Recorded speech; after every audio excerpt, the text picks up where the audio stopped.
Good morning, class. Welcome to the online classes for physics of class 11th.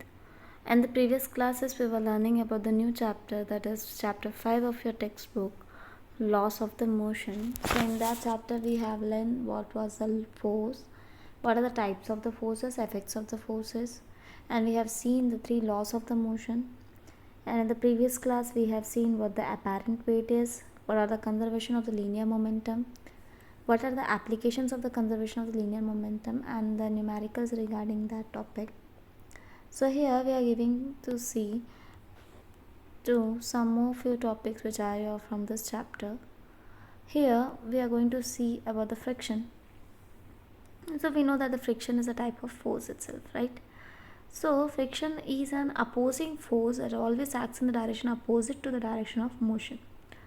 Okay, so whatever the direction of the friction will be, but it will be opposite to that of the direction of our motion. So if we are talking about our motion, then according to our motion's direction, it will be in the opposite direction. So the opposing force will be of the force of friction itself. So friction is a type of force and it is a contact force which is a retarding force, right? So it is a retarding or the opposing force that acts always in the direction opposite to the direction of motion. These opposing forces said to be the force of friction. So whenever a body moves, then the surface of the another body, if it is moving on the surface of the another body, then the force act in that surface or the contact of the surface, and which is in the direction opposite to the direction of the motion. This opposing force is said to be the friction.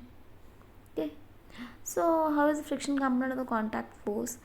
We know that whatever a force is there on a body, it will be a balanced force, and balanced force never allowed a body to move. It just changes the size and the shape of the body. Similarly, when the two bodies are kept in the contact to each other, then each body will exert some force on each other, and these contact forces are equal in the opposite direction, because we know that every force will have an opposite reaction, and these reaction forces said to be in the direction opposite to the direction of a normal force. Okay, so let us consider that if we are sitting at a room, we are in the constant position, we are not moving, we are at the constant position, we are in the rest position. So what are the force acting on us? We know that now we are not moving, so no, there is no external effort of any force, so, right? So external force is not applied on our body. So the only force is acting now in the rest condition is only our weight, and this weight is a kind of force which is given by m into g, where m is the mass of our body, that is the quantity of present inside our body, and the g, that is acceleration due to the gravity acting towards the center of the earth. So the product of this m and g is given as a force which is acting in the downward direction, that is weight is always there.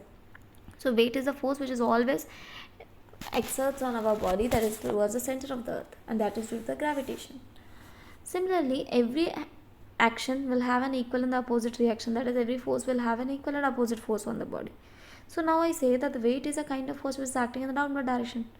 So to this weight, some force should be in the opposite direction, that is towards the upward direction, and these force is said to be the reaction force, which is a R, which is given as the R force, which we have seen in the apparent weight also, that R was a reaction force that is given in the upward direction, and mg is the force that is given in the downward direction. But now we are talking about the force that is the opposing force, friction. So friction is always acting opposite to the direction of motion.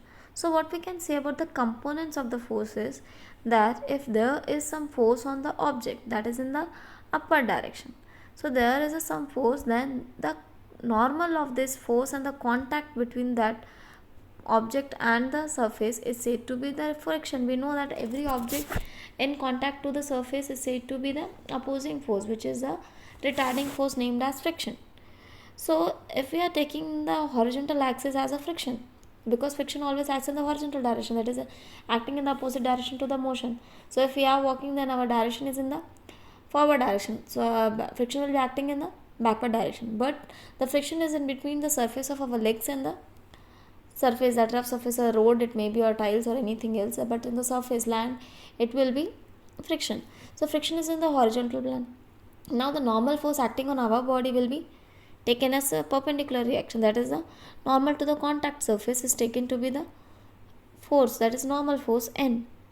And now Here the contact force which is taken as the component of this contact force is called the friction. So N is the normal force, F is the contact force between these two objects, and F is the friction, that is the opposing force.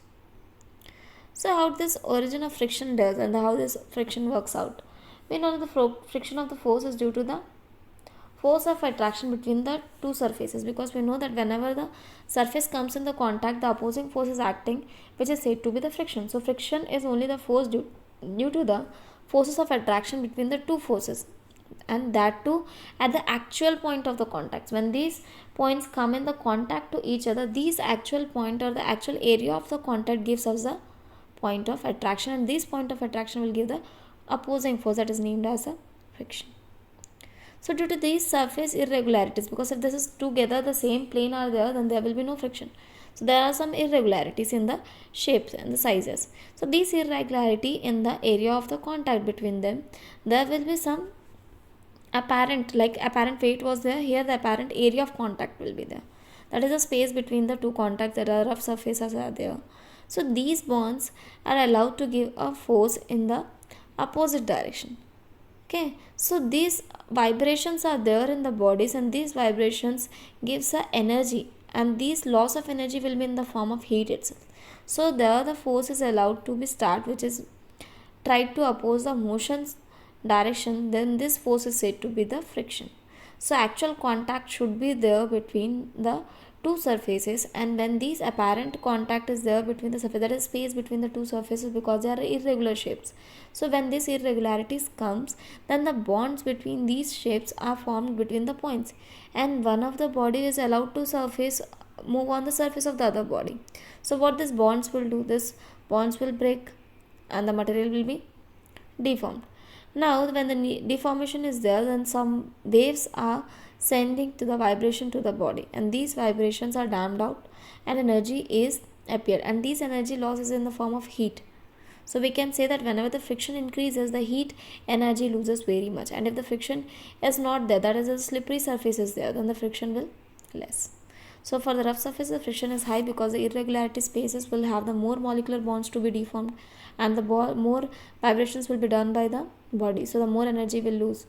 So the irregularity shapes or the rough surface will have the more friction, and the area of the contact between them, that is the apparent area, will give the irregularities more to get the friction, and the slippery surface will have the less friction. So now we are getting static and the limiting frictions. Now what the static friction is, if we are having a box at the stationary position and we apply a force on it, the block does not move. The force of friction in this contact, because if the object is kept on the surface, then there should be some frictional force, because the object is in contact with the surface. So there is a frictional surface. So now the block does not move, right? If you are trying to move an object and it does not move, what does it mean? That there should be some balanced force, because balanced force does not allow the body to move, whether our force is increased or not increased, but some force in the opposite direction is also acting in the same magnitude and in the different opposite direction. So we can say that the body is not moving, then some balanced force is working on the body, and that balanced force be F. So if the friction and the external force applying on it are of same magnitude, we can say them as a balanced force. So this was a static friction, and this friction is also said to be self-adjusting force, because it is adjusting themselves in the force, right? They are not allowing the body to move, so the balanced force does not allow. So here the balanced force is due to the external as well as the opposing force, that is the friction. So together they just balance the object and does not allow the body to move. So here loss of the limiting friction. Now what the limiting friction, it depends on the nature, right? What the limiting friction means, we already learned that the rough surfaces have the more friction and the slippery surfaces have the less friction. So it just depends on the nature of the surfaces and how does it is polished. So the limiting friction, it's always acts tangential to the surface of the contact, and it's always directions opposite to the direction of the motion. It depends on the nature of the surface, whether how it is polished. It is independent of the area of the surface in the contact, and the normal reaction remains the same. So limiting friction is given as F maximum, which is directly proportional to the normal reaction, right? It depends on the normal reaction. So what we can say, that this limiting friction is directly proportional to the normal reaction R. Then here the constant will come, which is given as mu s. Here you can say mu s. You can see in the screen also mu s r. So from here, if you have to find out the constant mu s, then what it is? It is said to be the coefficient of the static friction, but we are talking about the limiting and the static friction. So this is the constant coefficient of a static friction mu s. It is given as F maximum. That is, whenever the static friction is at the maximum value, it is said to be the limiting friction. So F maximum, that is limiting friction upon the normal reaction. This is what the value for the coefficient of the static friction mu is. Now we are seeing about the kinetic friction. Again, whatever the friction will be, it will be depending on the nature of the surface itself. It will depend on the motion. It will be acting opposite to the direction of the motion itself. But the kinetic friction, it does not depend on the velocity, because we are thinking that the body possessing motion will have the kinetic friction, but it does not depend on the velocity. It provided the velocity is neither too large or not too small. So the velocity of the kinetic friction is directly proportional to the normal reaction again. So it can be written as Fs was given as directly proportional to r. Here Fk is given as directly proportional to r. So it is kinetic friction upon the normal friction. It was static friction was given by the coefficient of static friction was given by the limiting friction upon the normal friction. So here it is given by kinetic friction upon the normal friction. So the coefficient of the kinetic friction is given by mu k, and the coefficient of the static friction was given by mu s. So mu s and mu k is given by Fk by r and Fs by r. So we know that the static friction is of the more value. So the coefficient of static friction will be more. So the coefficient of kinetic friction is less than that of the coefficient of static friction, or the static friction coefficient is more than that of the kinetic friction. So now we are seeing the angle of friction. So the angle is the angle which is made between the resultant of the limiting friction and the normal reaction, because everywhere we are seeing that the normal reaction along with the friction, that may be the kinetic, limiting or the static friction. So the angle between these normal reaction and the limiting friction is said to be the given as angle theta. So here you can see that the weight of the body is acting always in the downward direction, which is given as W, which will be equals to the mg, and for this weight force we are getting an opposite reaction which is given as r, that is a normal reaction, and the friction will be between the contact of the two surfaces, which is given as F. So whatever the applied force will be in the direction, it will be the opposite direction to that working of the force, right? So the opposite to the that direction force of friction. So we can say the friction always acts in the direction opposite to the direction of motion. So applied force, whatever the direction will be, so it will be opposite to the direction of the friction. So here you can see that the opposite direction of the applied force and the friction. And this normal reaction, that is R. So we can say the angle between the normal reaction and the resultant. What will the resultant be taken in between? Right, it is taken between the reaction R and the Fs, that is limiting friction or the static friction.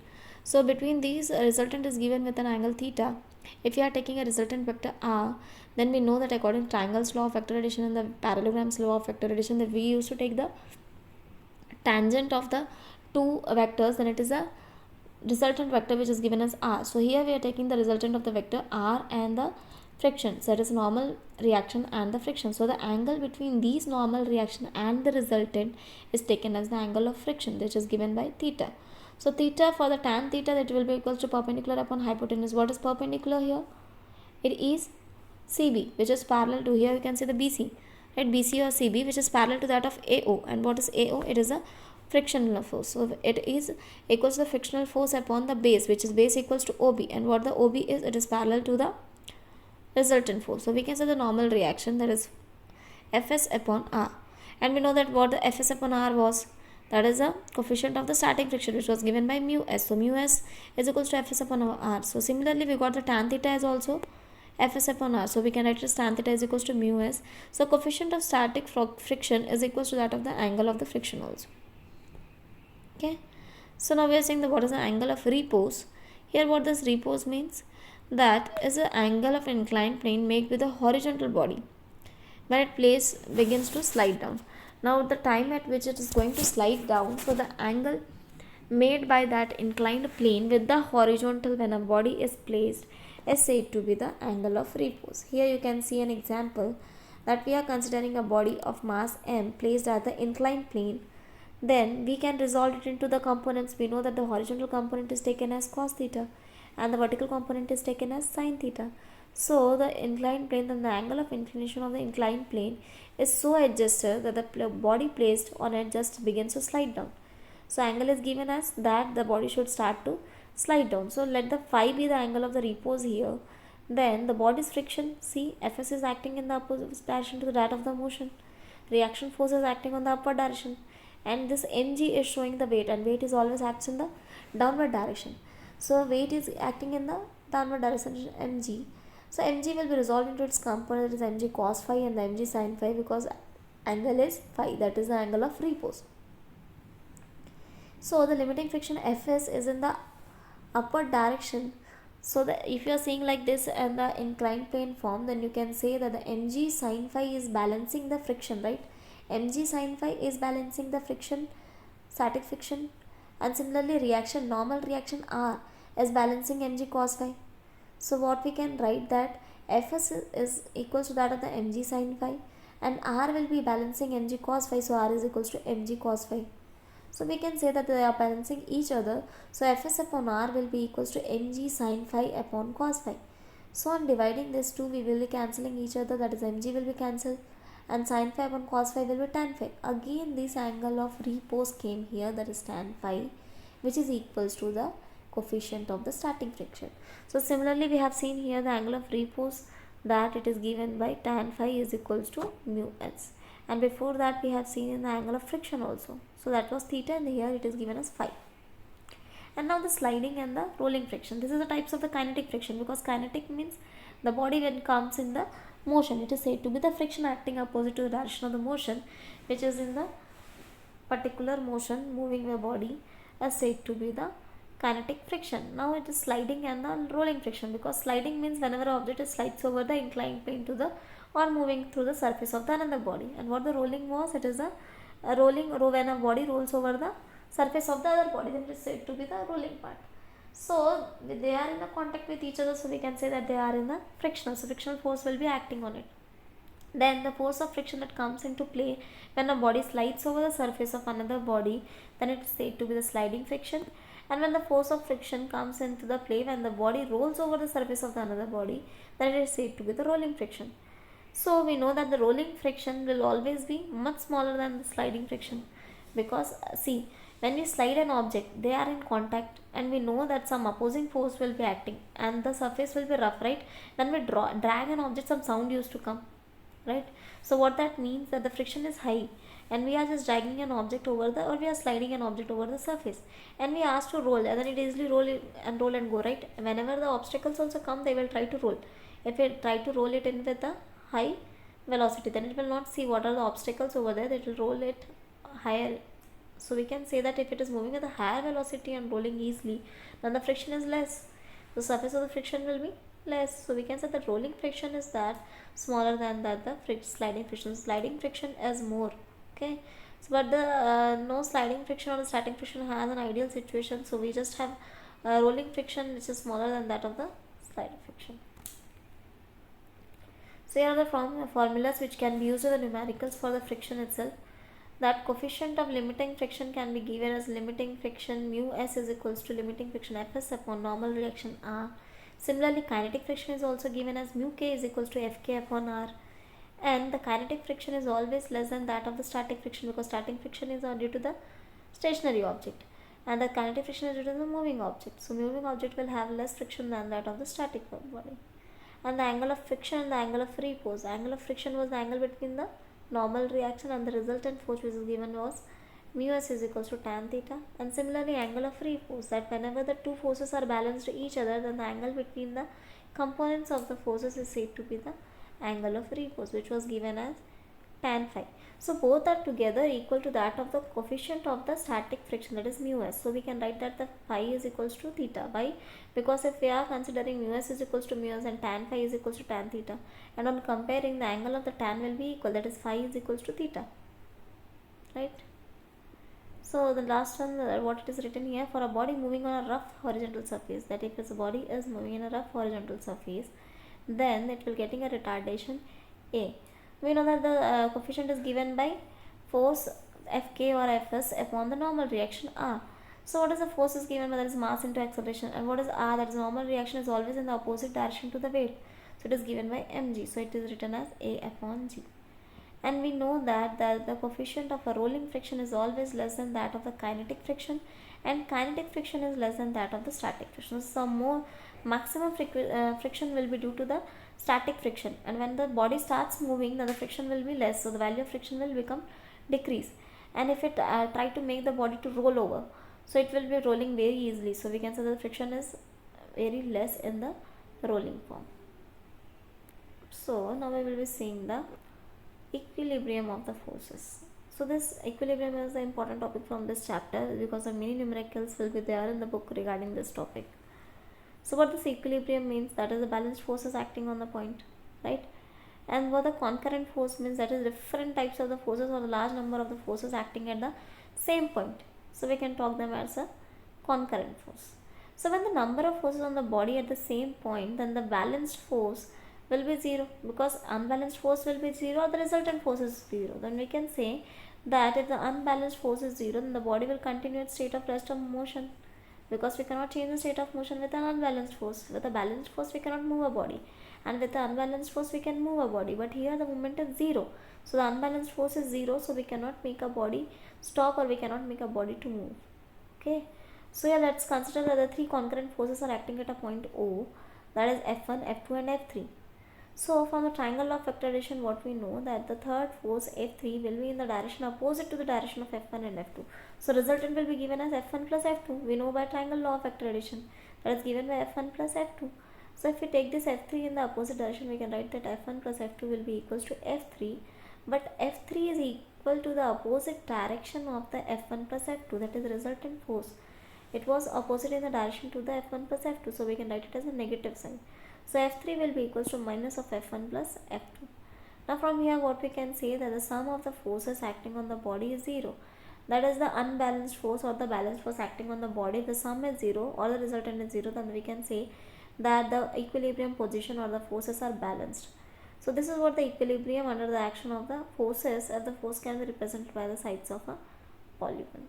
So we can say that the condition for the equilibrium number of the forces acting at the point is that the vector sum of all the forces, right? Because it is a vector sum of all the forces. Now see what the Lamè's theorem is. If it consider that a particle O is there and some concurrent forces are acting between them, F1, F2 and F3, and let the angles between this F1 and F2 be alpha, then again F2 and F3 be gamma, and F2 and F1 and F3 be beta.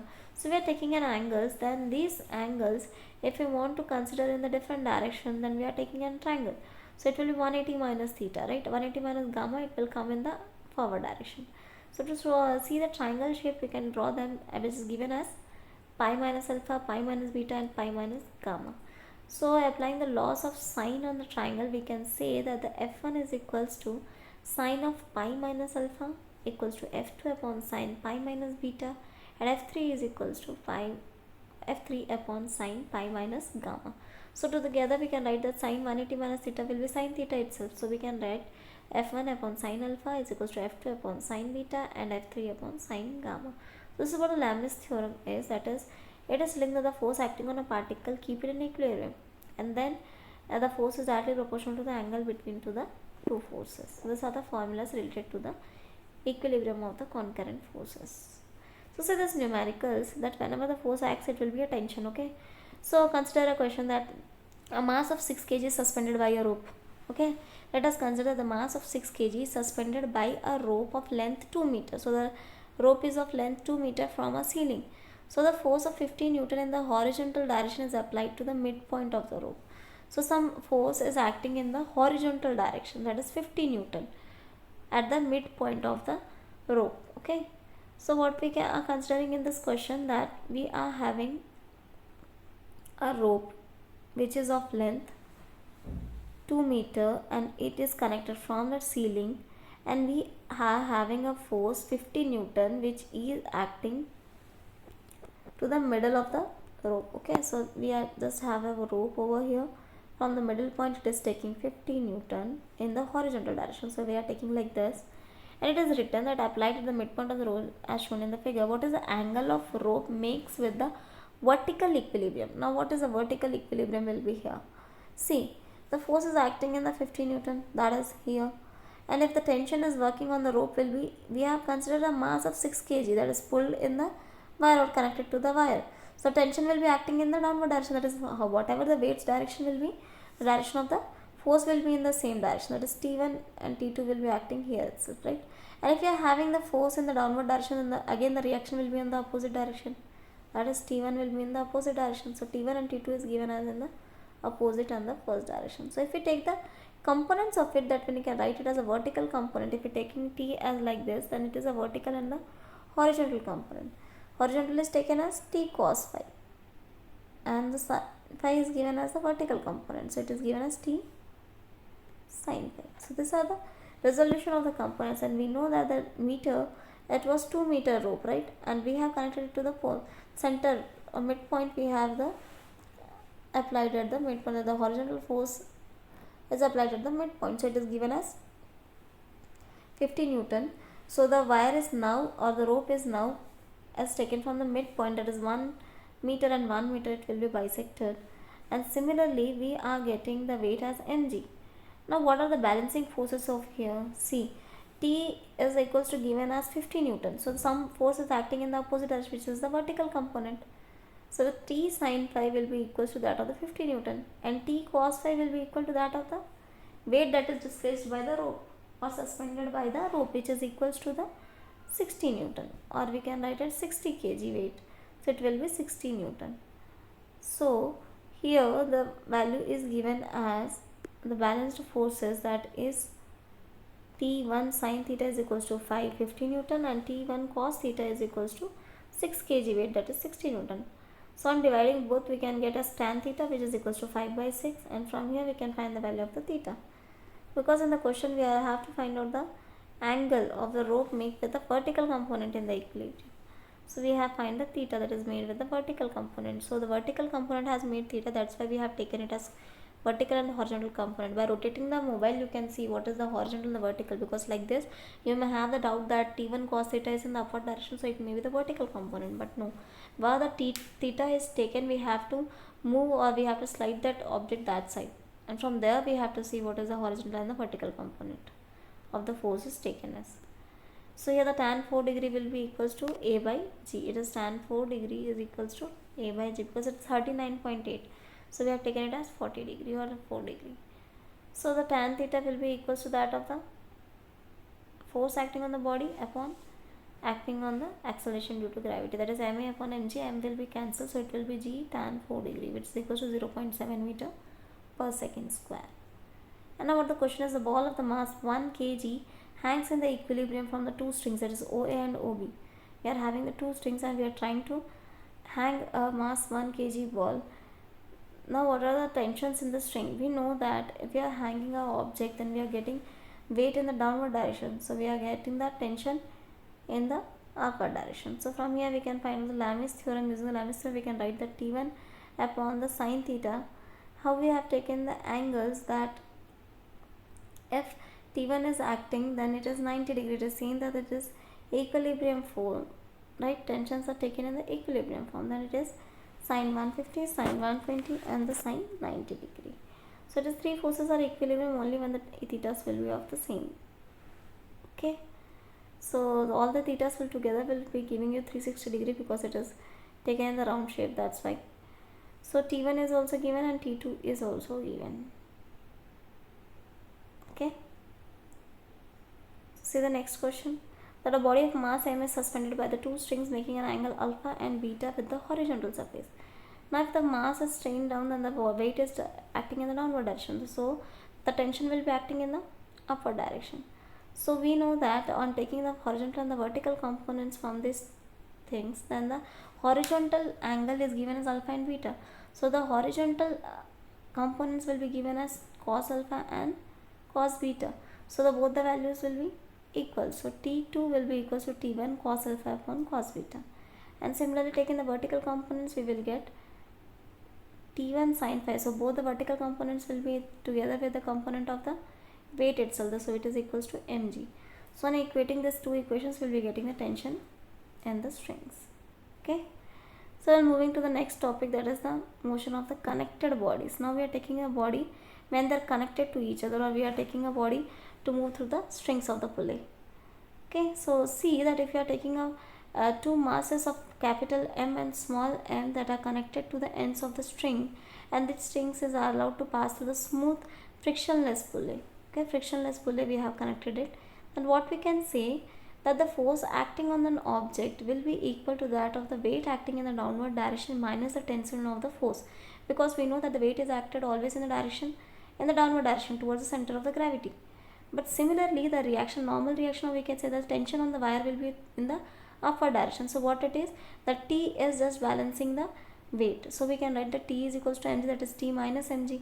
And now the other weight is also working in the downward direction, that is Tma, because it is accelerating, because m is common, resulting downward direction force will be given as ma. So ma will be equals to mg minus T. Okay.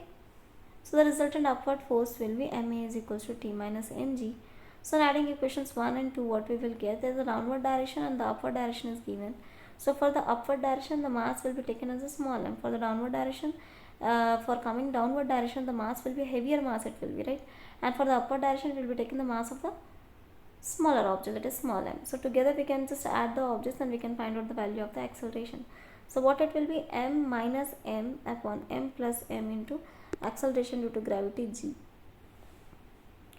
So from here, if we find out the value of the T, that is tension on the strings, will be given as 2mm upon m plus m into g. That is 1 is m minus m upon m plus m. Here 2mm upon m plus m, and its acceleration due to gravity will be there. So everywhere the acceleration due to gravity will be used. Okay. Now see the question, that a pull of 15 Newton is applied to a rope attached to the block of mass 7 kg lying on the smooth horizontal surface. And what is the force exerted by the block on the rope? We know that we are having a 7 kg object that is lying on the smooth horizontal surface. So we are taking an angle with the horizontal surface itself, and the force is acting applied to the rope attached to the block of mass 7 kg with 15 Newton. So we can take that the tension will be acting in the opposite direction. Okay. So here the force will be given as acceleration was given by m minus m upon m plus m, right? So what is m minus m? That is 15 Newton is working, which is equals to the m minus m, because m is not taken, the other body is not there. So with the m is taken as 15 Newton, and m1 plus m2 is taken as 0.5 plus 7, because the mass of the rope is 0.5. So it is taken as 0.5 plus 7, that is 7.5, and together we can find out the acceleration, that is 2.2 meter per second square. Now what the question was, that what is the force exerted by the block on the rope? What is the exerted force by the block on the rope? So F2 will be the force acting on the block by the rope, and F2 dash be the reaction of it. So the both will be in the opposite direction. So according to the second law of motion, that is F2 should be equal to F2 dash, because every force should be equal to each other but in the opposite direction. So we know that F2 was the double of the mass, because F2 is acting to the opposite direction, but F2 dash is acting in the block direction. So we can say that that acceleration was given by 2 and the force was given by, weight is given by 7. So mass into acceleration will be given the force. So we can write 7 to the 14 Newton, that is the force acting on the body. And similarly, you can see the other question also, that the two blocks of mass m1 and m2 in contact lie in the horizontal surface. So the two bodies are now here, that is connected to each other. The two blocks are always in the contact. What is the force at their common interference? So we know that from Newton's second law, that the force is equal to mass into acceleration. For the acceleration, we can find it as F upon m1 plus m2, because the two masses are tied together, so we can write it as m1 plus m2. So for them, the forces are acting in the opposite direction together, and the forces of friction are also acting in the opposite direction. So mass m1 will exert force F on the block of mass m2, and then the force of reaction on the block mass m1 will be given as opposite to that of the F. And the forces are shown in the free diagram can be then the block number mass m2 has acceleration will be given as m2f upon m1 plus m2. So here 3 blocks are connected. Now every box will have the tension on the other object, and we will have another reaction forces to every object. So T1 and T2 are in the opposite direction to each other, from where we are going to find out the value. Now see this another example, that these 3 bodies 5 kg, 2 kg and 3 kg are just tied together. The whole system is having in the upward direction with an acceleration 2 meter per second square. Then you have to find the whole system is stationary. We know that 3 bodies are together moving upward with an acceleration of 2 meter per second. It means that you are just pulling that object in the upward direction. So tension will be in the upward direction and the force of the weight can be downward direction. So the force acting in the downward direction will be given as mg, that is m1g plus m2g plus m3g. Together we can write as m1 plus m2 plus m3g. But these are the balanced forces. The tension acting on the object will be equal to that of the gravity acting on the body. So m1 plus m2 plus m3g. So from here what we can write, this force, balanced force will be equal to that of the force and the external force exerted on it, which is equals to m1a, m2a and m3a. Together we can write m1 plus m2 plus m3a. So on finding the tension, we can write it as m1 plus m2 plus m3 a plus g. We have taken this m1, m2, m3 as a common, then we can write it as a plus g. So this a plus g is the acceleration due to gravity, which is taken as 9.8 Newton, and m1, m2, m3 are already given in the question. So second thing, the whole system is going in the upward, the whole system is stationary also. Then we have to find out the value due to the tension. Second one, that is we are having a motion of a mass m3 can be given as m3 a plus g, and for t2 it is given as m1 plus m2, because when we are talking about m3 then it is not having any kind of tension, right? Other masses are not tied up to it. But for m2 or m1 there will be two masses. For m1 it is m2 and m3, right? For m1 it is m2 and m3, and for m2 that is m2 and m3 together the mass will be. But for m3 there is no extra effort for the other mass. Okay, so from here you can find out the force and the Newton's law of motion. So this is what the numericals related to the tension. So better to understand the offline classes also, that how we are just resolving the components of the force. So thank you class. In the next class we will be seeing the more numericals and we will be completing this chapter, and from a day after tomorrow we will be starting a new chapter, that is work, energy and power. Thank you.